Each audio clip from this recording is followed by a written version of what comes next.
maktabda shaxsiy svetofor ham bor ekan. Barchaga assalomu alaykum. Bugun biz Uchko'prik tumanidagi Sulton qishlog'ida joylashgan 5-maktabga tashrif buyurdik. Qani ketdik birgalikda obzorni ko'ramiz. Let's go. Maktabga kirishimiz bilan bizni mana shunday o'quvchilarni saralab o'tkazadigan eshikchasi kutib olar ekan. Bu o'zi nima deyiladi? Kommentariyada yozib ketinglar. Biz hozir maktab hovlisiga kirdik. To'g'risi maktab hovlisi juda ham katta ekan. Bu yerdagi atmosferaga prosta gap yo'q, juda ham toza ekan. Odamni ko'rib bahrdil ochiladi. Maktabning o'ng tarafida ham, chap tarafida ham chiroyli gulzorlar bor. O'quvchilar mazza qilib tanaffus vaqtida dam olib o'tirishlari uchun ko'pgina skameykalar ham bor ekan.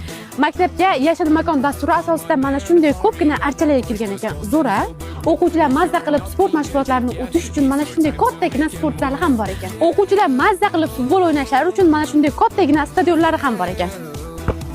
Bu maktab juda ham katta hududni egallagan ekan. Bu maktabga 8 ta qishloqdan, ya'ni 4 ta MFYdan o'quvchilar kelib ta'lim olishar ekan. Maktab ichkarisiga kirishimiz bilan mana shunday chiroyli qilib bezatilgan kattagina foyer kutib olar ekan. Mana bu gullarga esa gap yo'q, bir-biridan juda ham chiroyli ekan. Biz hozir maktab kutubxonasiga tashrif buyurdik. Bu yer ertalab soat 8 dan boshlab kechki payt soat 4 gacha o'z ish faoliyatini olib borar ekan va bu yerda 2000 dan ortiq badiiy adabiyotlar bor ekan. O'quvchilarimiz mazza qilib kitob o'qishlari uchun ham sharoitlar yaratilgan ekan va mana bu kitoblar 10-15 noyabr kunlari kitob yarmarkasida tashkil qilingan va bu kitoblar o'quvchilar tomonidan maktab kutubxonasini boyitish maqsadida sovg'a qilingan.